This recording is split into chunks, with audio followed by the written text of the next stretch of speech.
Hello all of you, welcome back to my channel. मैं आज आप लोगों के लिए लेकर आ चुकी हूँ एक कलेक्टिव रीडिंग जिसका टॉपिक रहने वाला है कि आज पूरा दिन उनकी फीलिंग्स, उनके थॉट्स, उनके इमोशंस क्या रहे आपको लेकर।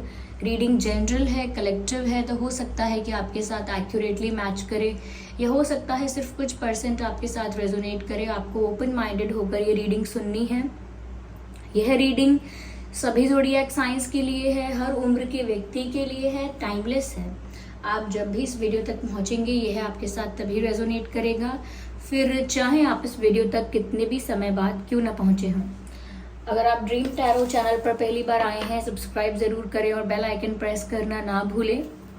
इस बात का भी ध्यान रखिएगा कि मैं पर्सनल रीडिंग्स नहीं देती, ओके। और अगर आप इस वीडियो तक पहुंचे हैं, इस वीडियो को सुन रहे हैं, तो डेफिनेटली इसमें आपके लिए मैसेज है, तभी आप इस वीडियो तक पहुंचे हैं।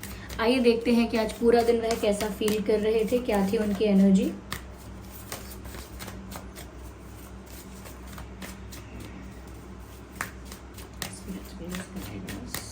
चलिए, काफी शफल कर लिया है।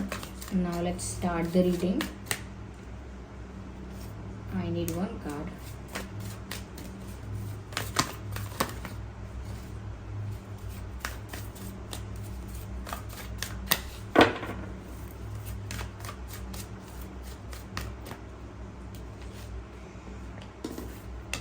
ओके,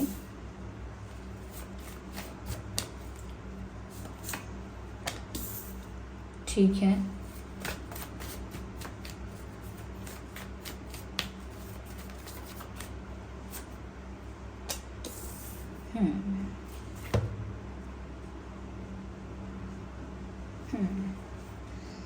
तो कैसा महसूस कर रहे थे आज पूरा दिन वह आपको लेकर? देखिए, पहली चीज मुझे यहाँ पर जो नजर आ रही है वो ये है कि उन्हें कुछ इस तरह का महसूस हुआ है, कुछ इस तरह का फील हुआ है जैसे उनके हाथ से कोई बहुत बड़ी अपॉर्चुनिटी निकल गई, कोई बहुत अच्छा मौका मिला था, या उनके पास एक चांस था, एक मौका था उनके पास कुछ अचीव करने का, कुछ प्राप्त करने का, विक्ट्री का, या जैसा वो चाहते हैं वैसा हो जाए, इसके लिए उन्हें एक अपॉर्चुनिटी मिली थी, एक मौका मिला था। बट समहाउ आपके जो पर्सन हैं उन्होंने वो मौका गवा दिया and now they think they don't have any chance. उनको लगता है कि अब वो मौका या वो अपॉर्चुनिटी या वो मोमेंट अब बीत चुका है, अब मेरे हाथ से बाजी फिसल गई है या मेरे बस में अब नहीं रहा ये। तो मुझे लगता है viewers, it is all about you. आप इतने प्रीशियस हैं, इतने वैल्यूएबल हैं, आपकी प्रेजेंस कितनी इम्पॉर्टेंट है, और समहाउ जिस टाइप के आप हैं, जैसा नेचर है, जैसी पर्सनालिटी है, वो कितना इम्पॉर्टेंट है या कितना वैल्यूएबल है, ये बात इन्हें लेट समझ आई है। और लेट मतलब रिसेंटली समझ आई है, ज़्यादा महीने नहीं हुए हैं, इन्हें समझ में आया है। और इनको ऐसा कुछ रियलाइज़ हुआ है कि तब मेरे पास बहुत पावर थी या मेरे हाथ में कंट्रोल था कि मैं सिचुएशन को अपने अकॉर्डिंग कर सकता था या कर सकती थी। तब मेरे पास इतनी इतनी पावर या इतनी अथॉरिटी या इतना कॉन्फिडेंस या इतना कंट्रोल था कि मैं सिचुएशन को अपने अकॉर्डिंग, अपनी इच्छा के अकॉर्डिंग ट्विस्ट कर सकता था, कर सकती थी। बट अब वो मोमेंट, वो टाइम, वो हक, वो अधिकार अब मेरे हाथ से निकल गया है। तो उस चीज़ के लिए थोड़ा सा रिग्रेट मुझे यहाँ पर नज़र आ रहा है कि बस कुछ प्राप्त होने ही वाला था, लेकिन मेरी इग्नोरेंस की वजह से या इनफ अटेंशन नहीं था मेरा, उस वजह से अब वो अपॉर्चुनिटी या वो राइट अब मेरे पास नहीं है। जब हम कहते हैं ना किसी से कि आप हमें डांटने का या आप हमें रोकने का या हमसे कुछ कहने का अधिकार खो चुके हैं, बस वही इनको महसूस हो रहा है व्यूअर्स कि आपको रोकने का, आपसे कुछ कहने का, आपको कन्विंस करने का या आपको किसी भी तरह से कुछ कन्फेस या क्लैरिफाई करने का अब इनके पास राइट नहीं है। इनको लगता है कि जब तक सिचुएशन इनके हाथ में थी बहुत कुछ कर सकते थे ये, और आप भी इनकी बातें शांति से सुनते, मान लेते, बिलीव करते, कन्विंस हो जाते। समहाउ ऐसा भी हो सकता था कि जो ये कहते कहीं ना कहीं आप उसे फॉलो भी कर लेते, ट्रस्ट भी कर लेते। लेकिन अब आप इतना उस चीज़ से फेडअप हो चुके हो, जो भी सिचुएशन रही है, इतने फेडअप हो गए हो और इतने ज़्यादा एग्जॉस्टेड हो गए हो एनर्जेटिकली कि अब आपको लगता है कि ठीक है, अब अगर ऐसा ही रखना है, अगर इसी तरह से डील करना है सिचुएशन को, तो अब देखो अब मैं क्या करता हूँ या अब मैं क्या करती हूँ। तो अब आप उस एनर्जी में आ गए हो कि बहुत टाइम तक आप एक टॉलरेंस वाले इंसान बन के, ये बहुत एक्सेप्टिंग, बहुत फॉरगिविंग और बहुत ज़्यादा ओपन रहे हैं कि आप उनको मौका दें हर चीज़ के लिए, और उनको एक और चांस दें, सेकंड चांस दें, थर्ड चांस दें, जो भी। लेकिन अब यहाँ पर आप फेडअप हो चुके हो और अब उनके हाथ में वो पावर नहीं है, वो रिग्रेट फील कर रहे हैं, जैसे कोई जीता हुआ खजाना उनके हाथ से निकल गया। मिलने वाली थी जो सक्सेस, वो मिलते मिलते रह गई, और जीत मिलते मिलते रह गई। इस टाइप की एनर्जी है, और ये एनर्जी दर्शाती है कि ये रिग्रेट है, nothing else, it is just regret. उन्हें पता है ये क्या है, क्यों है, क्योंकि उन्हें ऐसा भी फील हो रहा है व्यूअर्स दैट उन्हें ऐसा भी फील हो रहा है कि यहाँ पर प्रॉपर बैलेंस नहीं था। You can see the card of balance here, और यहाँ पर सब लोग नाराज हैं। You can see the faces here, they are not happy, क्योंकि यहाँ जस्टिस नहीं हुआ था सिचुएशन में। सिचुएशन बहुत अनफेयर थी, और सिचुएशन में बहुत इनजस्टिस हुआ था। सिचुएशन या रिलेशनशिप या जो भी परिस्थिति थी, तो वहाँ पर बहुत इनजस्टिस हुआ था व्यूअर्स आपके साथ। हो सकता है इन्होंने ही वो इनजस्टिस या कुछ ऐसा अनफेयर किया था। समवेयर ऐसा लगता है कि अब वो ये बात देख पा रहे हैं, समझ पा रहे हैं कि जो आप डिजर्व करते थे वो ही आपको प्रोवाइड नहीं कर पाए। यस, ऐसा लगता है वो कह रहे हैं I was unable to give you what you deserve. मैं आपको दे नहीं पाया जो आप डिजर्व करते थे, जो आपका हक था, जो बेसिक था, जो एक बेसिक रिक्वायरमेंट थी, मैं आपको वो नहीं दे पाया, और यही मेरी मिस्टेक हो गई। समवेयर हो सकता है ये रिस्पेक्ट के लिए हो कि आप जो बेसिक रिस्पेक्ट डिजर्व करते थे, कहीं ना कहीं उस रिस्पेक्ट के साथ भी आपको ट्रीट नहीं किया गया। तो बहुत सारी बातें हो सकती हैं अलग अलग सिचुएशंस में, लेकिन मेन बात क्या निकल कर आ रही है, समथिंग अनफेयर और इनजस्टिस हैपेंड हियर। तो कुछ यहाँ पर इनजस्टिस हुआ है, और अब मुझे लगता है कि सिचुएशन में इसी तरह से बैलेंस आएगा। सिचुएशन पहले बहुत डिसबैलेंस हो गई थी, ये बात ये भी अब समझे हैं। पहले तो इन्होंने अटेंशन एंजॉय किया है, आप इन्हें अटेंशन दे रहे थे, चाहे किसी भी प्रकार से दे रहे हो, आप इन्हें ज़्यादा रिस्पेक्ट कर रहे थे, ज़्यादा इनकी केयर कर रहे थे, ज़्यादा इनकी अटेंशन पाने की कोशिश कर रहे थे, ज़्यादा बात करने की, मनाने की, समझाने की, मिलने की, एक्सेट्रा एक्सेट्रा कोशिशें कर रहे थे, यानी एफर्ट्स ले रहे थे। But now you have stop doing it. So now you have stop doing it, तो कहीं ना कहीं वो जो अटेंशन आप इन्हें दे रहे थे वो अब नहीं मिल रहा, अब वो अटेंशन नहीं मिल रहा। तो अब जो सारा ईगो था, एटीट्यूड था, वो अब रिड्यूस होने लगा है, और इन्हें समझ आने लगा है कि ऐसे नहीं हो सकता कि कोई मुझे अटेंशन देता रहे और मैं उस अटेंशन को एंजॉय तो करूं, लेकिन उसके लिए कोई ग्रैटिट्यूड, कोई रिस्पेक्ट, कोई रिस्पॉन्स ना करूं, तो वो अटेंशन मुझे ज़्यादा टाइम तक मिलने वाला नहीं है। तो मुझे ऐसा लग रहा है ये जानते हैं सिचुएशन में डिसबैलेंस हुआ था, और वो डिसबैलेंस यही था कि एक व्यक्ति ज़्यादा एफर्ट्स ले रहा था और एक व्यक्ति उन एफर्ट्स को एंजॉय कर रहा था, यानी वो अटेंशन जो मिल रही थी उसे एंजॉय कर रहा था। अक्सर लोग ऐसा करते हैं जब रिश्ते में, रिलेशनशिप में, या कहीं भी, इवन इन फ्रेंडशिप और इन फैमिली ऑल्सो, जब उन्हें ज़्यादा अटेंशन मिलने लगता है, ओवर एक्स्ट्रा अटेंशन और केयर मिलने लगता है, तो उनको नहीं पता कि उसे कैसे संभालना है। They just get use to it, उन्हें आदत पड़ जाती है उस अटेंशन की, और वो उस अटेंशन को एंजॉय करने लगते हैं लाइक अ सेलिब्रिटी। जैसे फिल्म स्टार्स ऐसा करें, या कोई एक्टर्स हैं या और भी सेलिब्रिटीज़ हैं, वो ऐसा करें कि उनको अटेंशन मिलता है and now they are use to it. उन्हें उस अटेंशन की आदत भी है, और उस अटेंशन का रिस्पॉन्स वो कभी अच्छे से भी ना करें, वो तो भी वो यही एक्सपेक्ट करते हैं कि अटेंशन मिलना चाहिए। तो कुछ ऐसा ही सिचुएशन हो गया। वेल, सेलिब्रिटीज़ में जस्टिफाइड रहता है, क्यों? क्योंकि लोग सच में उनके फॉलोअर्स होते हैं, फैंस होते हैं, एक्सेट्रा एक्सेट्रा। लेकिन एक रिलेशनशिप में कोई किसी का फैन नहीं होता, कोई किसी का फॉलोअर नहीं होता। तो मुझे लगता है अब ये भ्रम टूटा होगा, और अब ये जो परिस्थिति आई है ये जस्टिस क्रिएट कर रही है, जस्टिस सर्व कर रही है, नॉट क्रिएट, जस्टिस सर्व कर रही है। तो अब ये कर्मा फेस कर रहे हैं, जस्टिस सर्व हो रहा है, they are regretting for what they did, अब उन्हें रिग्रेट भी फील हो रहा है, और अब सिचुएशन को बैलेंस्ड फॉर्म में लेकर आना चाहते हैं। Now they want to balance everything, okay. अब वो बैलेंस क्रिएट करना चाहते हैं, बट बैलेंस मेंटेन करना चाहते हैं, क्योंकि अब जो समझ आया है तो सोच बदली है। लेकिन यहाँ पर अब बैलेंस क्रिएट करने का इंटेंशन ज़रूर है, लेकिन डर, they have this fear of rejection. You can see the third card here, and this card talks about rejection. Even when they are discussing it with people, अगर अपने फ्रेंड्स के साथ, किसी क्लोज पर्सन के साथ डिस्कस भी कर रहे हैं कि उनको रिग्रेट है, अब वो दोबारा अप्रोच करने के बारे में सोच रहे हैं, अप्रोच करेंगे, अपोलोजाइज करेंगे, कुछ भी है, कोई भी एक्शन लेंगे, लेकिन फिर भी लोग भी इनको यही बोल रहे हैं, अब तो अब आप करोगे ना, अगर कुछ ऐसा करोगे तो अब आपको वैसे ही ट्रीट किया जाएगा जैसे आपने ट्रीट किया था।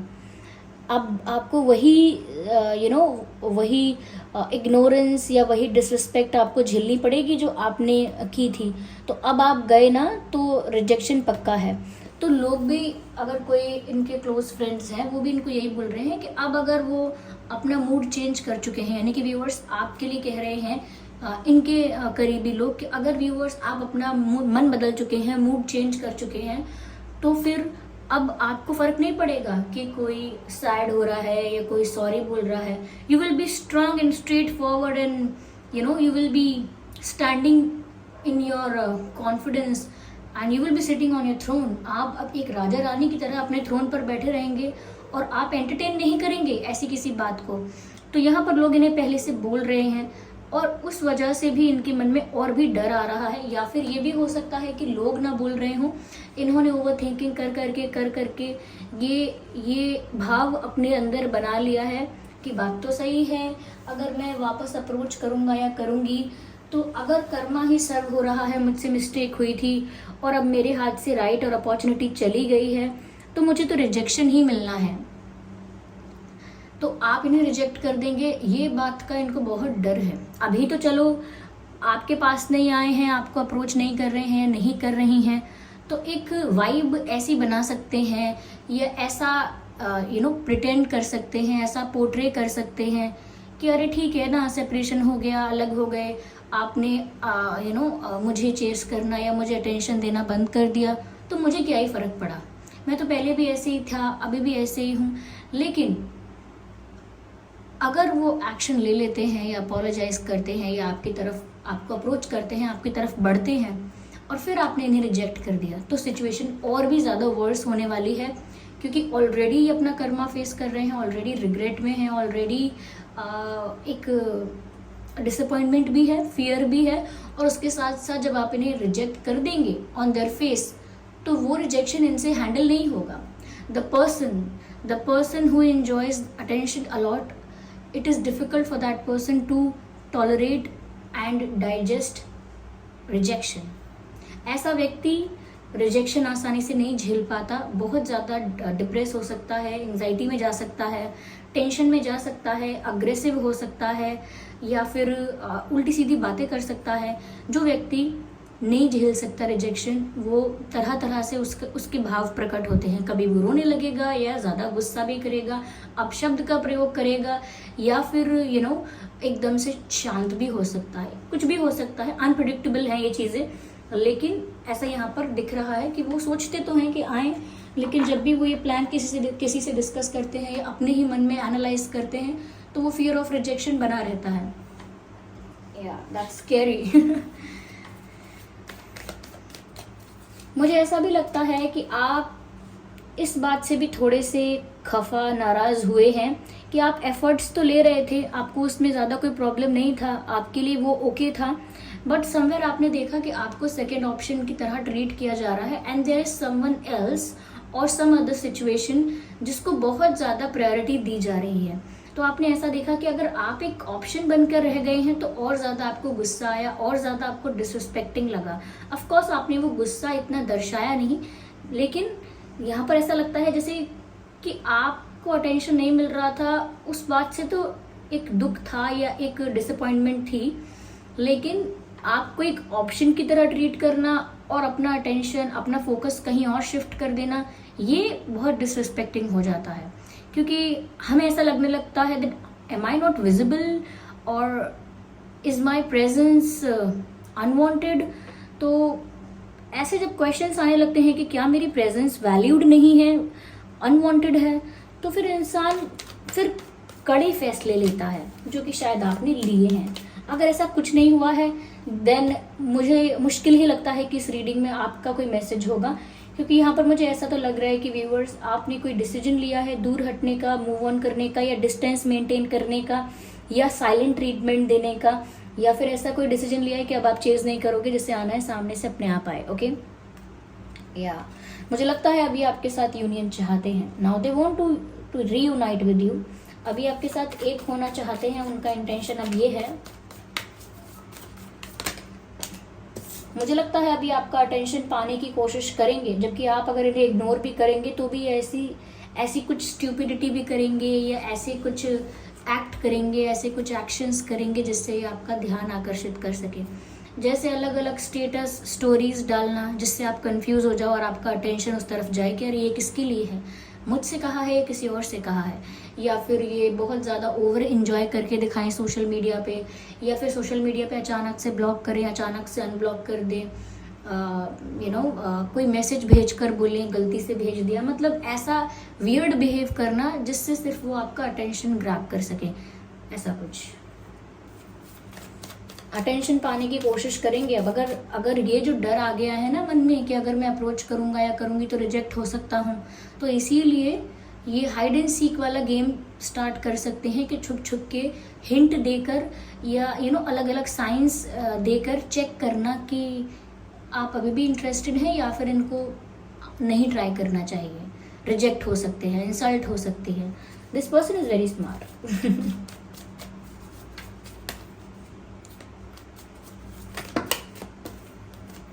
Okay, I have to shuffle again.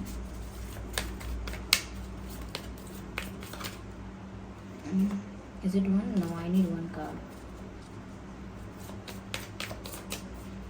Here we have trust. Now they want you to have trust on them.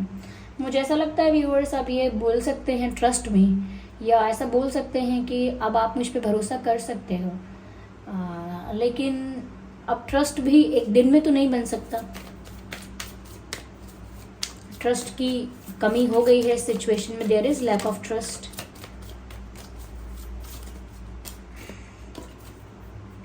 Yes, इनकी कंडीशन ऐसी हो गई है व्यूअर्स कि अपने ही इल्यूजन में, अपने ही डर में और अपने ही थॉट्स में उलझ कर रह गए हैं। एक ही बात को सोच रहे हैं बार बार अलग अलग एंगल से, लेकिन कोई सोल्यूशन नहीं निकल रहा है, सिर्फ डर बना हुआ है। इल्यूजन भी क्रिएट कर रहे हैं कि ये हो गया मेरे हाथ से, ये हो गया, वो हो गया। तो मुझे लगता है कि अब ये फंस चुके हैं, अपने ही विचारों में फंस गए हैं। जैसे मकड़ी करती है, एक जाल बनाती है और उसमें खुद भी फंस जाती है। यहाँ पर ऐसा लगता है इन्होंने भी बहुत बहुत ज़्यादा स्मार्ट प्ले करने की, एक्ट करने की कोशिश की, and now they are stuck in that situation. खुद फंस गए हैं उस परिस्थिति में। ओके, आइए चलिए देखते हैं कि आपके और उनके नाम में क्या अल्फाबेट्स हो सकते हैं। ये उनकी मॉर्निंग एनर्जी बताई है, not morning but the whole day energy. Okay, पूरे दिन उन्होंने क्या सोचा है, what were they thinking for the whole day. Okay, काफ़ी सारे अल्फ़ाबेट्स हमारे हाथ में आ चुके हैं। पहले है एस, तो आपके या उनके नाम में एस हो सकता है, ओ हो सकता है, ओके, ई हो सकता है, यू हो सकता है, जी हो सकता है, आई हो सकता है, एम हो सकता है, डी हो सकता है, ए हो सकता है एंड एन हो सकता है, सी, बी।